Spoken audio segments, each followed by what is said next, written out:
ಎಲ್ಲರೂ ಹೀರೋ ಮಾತ್ರ ಅಲ್ಲ, ಪ್ರತಿಯೊಬ್ಬರನ್ನ ಟೈಟಲ್ ನೋಡಿ ಅವರು ಜನ ಕನೆಕ್ಟ್ ಆಗ್ತಿದ್ದಾರೆ. ಶೇಖರ್ ಚಂದ್ರ, ಅಜನೀಶ್ ಅವರು ಮತ್ತೆ ಶಿವಕುಮಾರ್ ಸರ್ ಅವರು. ಇದು ಮನೆಯಿಂದ ಸ್ಟಾರ್ಟ್ ಆಗುತ್ತೆ ಸರ್.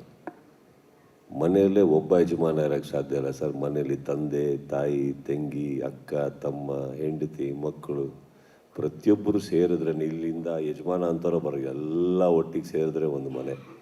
ಆ ಮನೆಯಲ್ಲಿ ಯಾರೇ ಒಳ್ಳೇದು ಮಾಡಿದ್ರು, ಹೆಸರು ಬಂದ್ರೂ, ಎಷ್ಟೇ ಚೆನ್ನಾಗಿ ಕೆಲಸ ಮಾಡಿದ್ರು ಹೆಸರು ಬರೋದು ಇಡೀ ಮನೆಗೆ. ಟೀಮಲ್ಲೂ ಹಾಗೆ ಸರ್. ಅದು ಹೆಂಗೆ ಒಬ್ಬ ಹೀರೋಯಿಂದ ಸಿನಿಮಾ ಆಗೋಕ್ಕೆ ಸಾಧ್ಯ? ಅದು ಹೇಗೆ ಒಬ್ಬ ನಿರ್ಮಾಪಕನಿಂದ ಸಿನಿಮಾ ಆಗೋಕ್ಕೆ ಸಾಧ್ಯ?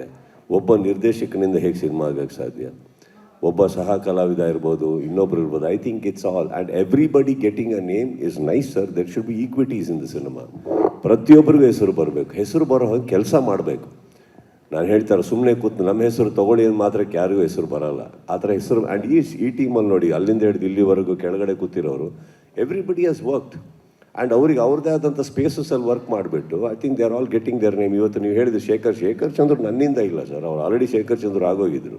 ಶಿವು ಅವ್ರು ಯಾವಾಗಲಿಂದನೂ ಇದ್ದಾರೆ ಅಲ್ವೇ. ಪ್ರತಿಯೊಬ್ಬರು ಅವ್ರವ್ರ ಹೆಸರು ಮಾಡೋದು ಅವ್ರವ್ರ ಕೆಲಸದಿಂದ. But I think I am very happy. ಇವಾಗ ನಾವೆಲ್ಲೋ ಕೂತಿರ್ಬೇಕಾದ್ರೆ sir extraordinary camera work sir, ಅದು ನಮಗೆ ಖುಷಿ ಆಗುತ್ತೆ. ನಾವು ಫೋನ್ ಹಾಕ್ತೀವಿ ಏನಾರೇ ಅಂದ್ಬಿಟ್ಟು ಇವ್ರಿಗೆ ರೇಗಿಸೋದು. But I think everybody deserves it. See, ಒಂದು ಸಿನಿಮಾ ಆದ ತಕ್ಷಣ ಬರೀ ಒಬ್ಬ ಹೀರೋಗೆ ಮಾತ್ರ ಹೆಸರು ಬರೋದು, ಇಲ್ಲ ನಿರ್ದೇಶಕರಿಗೆ ಮಾತ್ರ ಬರೋದು, ಇಲ್ಲ ನಿರ್ಮಾಪಕರಿಗೆ ಮಾತ್ರ ಹೆಸರು ಬರೋದು, ಮ್ಯೂಸಿಕ್ ಡೈರೆಕ್ಟ್ರಿಗೆ ಮಾತ್ರ ಹೆಸರು ಬರೋದು ಅಂದರೆ ಇಟ್ ಈಸ್ ಪಾಸಿಬಲ್. ಬಿಕಾಸ್ ಯಾಕಂದರೆ ಕಣ್ಣಿಗೆ ಕಾಣೋ ಹೆಸರುಗಳಿವು. ಬಟ್ ಇದ್ರ ಹಿಂದೆ ಎಷ್ಟೋ ಹೆಸರುಗಳಿದಾವಲ್ಲ. ಈಗ ಒಂದು ಸೀನಲ್ಲಿ ಒಬ್ಬ ಕಲಾವಿದ ಚೆನ್ನಾಗಿ ಕಾಣಿಸ್ಬೇಕು ಅಂದರೆ ಆನ್ ಸ್ಕ್ರೀನಲ್ಲೇ ಎಷ್ಟೋ ಸಹ ಕಲಾವಿದರು ಇರ್ತಾರೆ. ಅವರಿಲ್ಲದೆ ಆ ಸೀನೇ ಇರಲ್ಲ.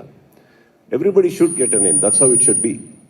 ಸುದೀಪ್ ಸರ್, ಇರಿ ಇವರೇನೋ. ಹಾಂ Sudeep sir, sir mark trailer ತುಂಬ ಚೆನ್ನಾಗಿದೆ, ಅಂದರೆ ದೊಡ್ಡ ಮಟ್ಟಕ್ಕಾಗಿರೋ ಥರ ಕಾಣಿಸ್ತಾ ಇದೆ. ಸೊ ಮಾರ್ಕ್ ಬಗ್ಗೆ ಮಾತಾಡುವಾಗ ಮನಸ್ಸಲ್ಲೇ ಮಾತಾಡ್ಕೋಬೇಕು ಅನ್ನೋರು ಮಾರ್ಕ್ ನೋಡಿದ ಮೇಲೆ ಮನಸಾರೆ ಮಾತಾಡೋ ಥರ ಇದೆ.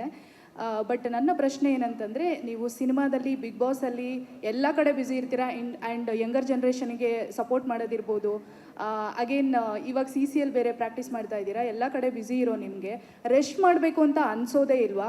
ಬಿಕಾಸ್ ಪ್ರಿಯಾ ಮ್ಯಾಮ್ ಕೂಡ ಅವ್ರ ಜೊತೆ ಟೈಮ್ ಸ್ಪೆಂಡ್ ಮಾಡಬೇಕು ಅನ್ನೋದನ್ನು ಹೇಳಿಲ್ಲ ಅವರು. ಬಿಗ್ ಬಾಸ್ ವೇದಿಕೆಯಲ್ಲಿ ಅವರು ರೆಸ್ಟ್ ಮಾಡಬೇಕು ಅಂತ ಹೇಳಿದ್ರು. ಯಾಕಂದರೆ ನಿಮ್ಮ ಫ್ಯಾಮಿಲಿ, ನಿಮ್ಮ ಸ್ನೇಹಿತರ ಬಳಗ, ಅದು ಬಿಟ್ಟು ಕೂಡ ನಿಮ್ಮ ಅಭಿಮಾನಿಗಳಿಗೆ ಒಂದು ಕಾಳಜಿ ಇರುತ್ತೆ. ಇದು ಸೀರಿಯಸ್ ಆಗಿ ನಾನು ಪ್ರಶ್ನೆ ಕೇಳ್ತಿರೋದು. ನಿಮ್ಮ ಆರೋಗ್ಯದ ಬಗ್ಗೆ, ಅಂದರೆ you are good, healthy, I know. But ನಿಮ್ಗೆ ಯಾವತ್ತೂ ರೆಸ್ಟ್ ಮಾಡಬೇಕು, ನಾನು ತುಂಬ ಇನ್ನೂ ಬೆಟರಾಗಿ ಕಾಣಿಸ್ಬೇಕು, ರೆಸ್ಟ್ ಮಾಡಬೇಕಂತ ಅನ್ಸಲ್ವಾ ಅಂತ? ಸ್ಕ್ರೀನ್ ಮೇಲೆ ಇದೆ, ಚೆನ್ನಾಗಿ ಕಾಣಿಸ್ತಾ ಇದ್ದೀನಾ? ಸೂಪರ್, ಬಿಡಿ ಮತ್ತೆ. ಸರ್ ಇನ್ನೊಂದು ಪ್ರಶ್ನೆ ಇದೆ ಸರ್. ನಿಮ್ಮ ಪ್ರಶ್ನೆಗೆ ಉತ್ತರ ಕೊಡ್ತೀನಿ. ನೀವು ತಿಂಡಿಗೆ ಏನು ತಿನ್ನೋದಮ್ಮ? ಪರವಾಗಿಲ್ಲ, ಹೇಳ್ಕೊಂಡೋಗಿ. ಲಿಸ್ಟ್ ಇರುತ್ತೆ ಸರ್, ಒಂದು ಲಿಸ್ಟ್ ಇರುತ್ತೆ, ಏನೋ ಒಂದು. ಪರವಾಗಿಲ್ಲ ಹೇಳಿ. ಅಥವಾ ಮುಜುಗರ ಆಗ್ತಾ ಇದೆಯಾ? ಇಲ್ಲ ಸರ್, ಹಾಗೇನಿಲ್ಲ. ಹಾಂ, ನಾನು ತುಂಬ ಇಷ್ಟಪಡೋದು ನೀರು ದೋಸೆ ಸರ್. ನೀರು ದೋಸೆ ಎಷ್ಟು ತಿಂತೀರಾ? 2 ಸರ್. 2. ಇನ್ನು ಯಾರಾದರೂ? ಮಂಜು, ನೀನು ಎಷ್ಟು ತಿಂತೀಯಪ್ಪ? ಪ್ರತಿಯೊಬ್ಬರದ್ದು ಅಲ್ಲಿ ಕೂತಿರೋರಿಗೆ ತಿಂಡಿ ಒಬ್ಬೊಬ್ರದ್ದು ಒಂದೊಂದಿದೆ ಅಲ್ವಾ ಇಲ್ಲಿ? ಕರೆಕ್ಟ್. ಹಾಂ ಸರ್. ನಾನು ಸ್ಟ್ರೇಟ್ ಅವೇ 10:45 ಬೆಳಗ್ಗೆ ಊಟ ಮಾಡೋನು. ಸೊ ನಿಮ್ಮದು ಡಯಟ್ ಬೇರೆ, ನಂದು ಡಯಟ್ ಬೇರೆ ಅಂದಮೇಲೆ ನಿಮ್ಮದು ರೆಸ್ಟಿಂಗ್ ಬೇರೆ, ನಂದು ರೆಸ್ಟಿಂಗ್ ಬೇರೆ ಇರುತ್ತೆ. ನನಗೆ ಕೆಲಸದಲ್ಲಿ ಸಿಗುವಂಥ ರೆಸ್ಟು, ಕೆಲಸದಲ್ಲಿ ಸಿಗೋ ನೆಮ್ಮದಿ ನನಗೆ ಹಾಸಿಗೆಯಲ್ಲಿ ದಿಂಬು ಸಿಕ್ಕಿದಾಗ ಸಿಗಲ್ಲ. ಆ್ಯಕ್ಚುಲಿ ನಾನು ಫ್ರೆಶ್ ಆಗಿ ಕಾಣಿಸೋದೆ ಫುಲ್ ಬ್ಯುಸಿ ಇರ್ಬೇಕಾರೆ. ಖಾಲಿ ಬಿಟ್ಟು ಮನೇಲಿ ಕೂತ್ಕೊಂಡಾಗ ನಿಮಗೆ ಗೊತ್ತಿಲ್ಲ, ಇವರೇ ಹೊರಗಡೆ ಆಗ್ತಾರೆ ನನಗೆ, ಹೋಗು ಫಸ್ಟ್ ಎಲ್ಲಾನ ಅಂತ. ನಿಮಗೆ ಗೊತ್ತಿಲ್ಲ, ಯಾಕಂದ್ರೆ ನಾನು ಅಷ್ಟು ನನ್ನ ಕೈಯಲ್ಲಿ ಆಗಲ್ಲ ಕೆಲಸ ಮಾಡದೇ ಇರೋದಕ್ಕೆ. I think that is what it is. Everybody here has got A different life style, different modes of resting. ನನಗೆ ನನ್ನ ಕೆಲಸ ಬಂದಾಗ 2 ಅವರ್ 3 ಅವರ್ಗಳು ಫ್ರೆಶ್ ಆಗಿ ಕಾಣಿಸ್ಬೇಕು ಅಂತ ಇರುತ್ತೆ, ಹೋಗ್ಬೇಕು ಅಂತ ಇರುತ್ತೆ. I think I am very happy with that. Sir, ನೀವು ಎಲ್ಲರಿಗೂ ಇನ್ಸ್ಪಿರೇಷನ್ ಆಗ್ತೀರಾ. ಬಟ್ ನಿಮಗೆ ಇನ್ಸ್ಪಿರೇಷನ್ ಅಂದರೆ ಯಾರು ಅಥವಾ ಯಾವ ವಿಚಾರ? ಹುಚ್ಚಾಕಿನ ಮುಂಚೆ ಬಂದಂಥ ಅಷ್ಟು ಸಿನಿಮಾಗಳಿದಾವಲ್ಲಮ್ಮ, ಅದೇ ನನ್ನ ಇನ್ಸ್ಪಿರೇಷನ್. Okay sir. ಸರ್, ನಿಮ್ಮ ಹೇರ್ ಸ್ಟೈಲ್ ಇನ್ಮೇಲೆ ಕರ್ಲಿ ಹೋಗಿ ಸಿಲ್ಕಿ ಹೇರ್ ಸ್ಟೈಲ್ ಬರುತ್ತಾ? ಇದೇ ಥರ ಸಿನಿಮಾ ಮಾಡ್ತಾ ಇದ್ರೆ ಅಮ್ಮ ಕರ್ಲ್ ಹೋಗೋದೇ ಇಲ್ಲ. ಸುತ್ತಿ ಬಳಸಿ ಅಲ್ಲೇ ಇರ್ತೀವಿ. ಆಮೇಲೆ Sudeep sir, thank you sir and congratulation. Priya madam, ಇಲ್ಲಿ ಸಾನ್ವಿ ಅವರು ರೀಸೆಂಟಾಗಿ ಅನದರ್ ಸರ್ಪ್ರೈಸ್ ಅಂತ ಒಂದು ಸ್ಟೇಟಸ್ ಹಾಕಿದ್ರು, ಸ್ಟುಡಿಯೋದಲ್ಲಿ ಮೈಕ್ ಮುಂದೆ ಹಾಡ್ತಾ ಇದ್ದಿದ್ದು. ಸೊ ಈ ಸಿನಿಮಾದಲ್ಲೂ ಒಂದು ಸರ್ಪ್ರೈಸ್ ಎಕ್ಸ್ಪೆಕ್ಟ್ ಮಾಡ್ಬೋದಾ? ಹಾಡಿರೋದೇನಾದರೂ? ಸರ್ಪ್ರೈಸ್ ಆಗೇ ಇರಲಿ ಅಲ್ವಾ.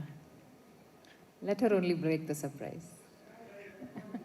ಅಲ್ಲ ಇಲ್ಲಿ ಅಜನೀಶ್ ಸರ್ ಇದ್ದಾರೆ, ನೀವು ಇದ್ದೀರಾ, ಹಾಗಾಗಿ ಇಬ್ರಲ್ಲಿ ಒಬ್ರು ಮ್ಯಾಕ್ಸಲ್ಲಿ ಸಾನ್ವಿಯರು ಹಾಡಿದ್ರು ಮ್ಯಾಕ್ಸಲ್ಲಿನೇ ಇಂಟ್ರೋಲ್ ಹೋಲ್ ಪೋರ್ಷನ್ಸ್ ಅವರೇ ಬರೆದು ಅವರೇ ಹಾಡಿದಂಥ ಹಾಡು. ಸೊ ಆವಾಗಲೇ ನಾನು ಬಾಬಿಯವರು ಫಿಕ್ಸ್ ಆಗಿದ್ವಿ ಸಾನ್ವಿಯವ್ರನ್ನ ಒಂದ್ಸತಿ ಒಂದು ಹಾಡು ಆಡಿಸ್ಬೇಕು ಅಂತ. ಇನ್ನೇನು ನೆಕ್ಸ್ಟ್ ರಿಲೀಸ್ ಆಗೋ ಹಾಡಲ್ಲಿ ಸಖತ್ ಬೊಂಬಟ್ ಸಾಂಗಲ್ಲಿ ಸಖತ್ತಾಗಿ ಹಾಡಿದ್ದಾರೆ ಸಾನಿ ಸುದೀಪ್ ಅವರು.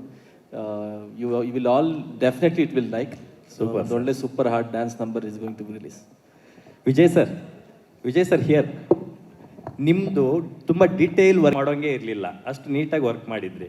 ಅಟ್ ದ ಸೇಮ್ ಟೈಮ್ ಇಲ್ಲಿ ಕೂಡ ಒಬ್ಬ SP ಆಫೀಸರು ಯಾಕೆ ಅಷ್ಟೊಂದು ಲಾಂಗ್ ಹೇರ್ನ ಕರ್ಲಿ ಹೇರ್ನ ಇಟ್ಕೊಂಡಿರ್ತಾರೆ ಅನ್ನೋದಕ್ಕೆ ಆ ಥರದೇ ಒಂದು ಡೀಟೇಲಿಂಗ್ ಜಸ್ಟಿಫಿಕೇಶನ್ ಕೊಟ್ಟಿದ್ದೀರಾ ಹೇಗೆ ಅಂತ ಸಿನಿಮಾದಲ್ಲಿ? ಹೌದು, ಥಿಯೇಟ್ರಿಗೆ ಒಂದು ನೋಡಿ ಆಮೇಲೆ ಡಿಸ್ಕಸ್ ಮಾಡೋಣ. Okay, thank you.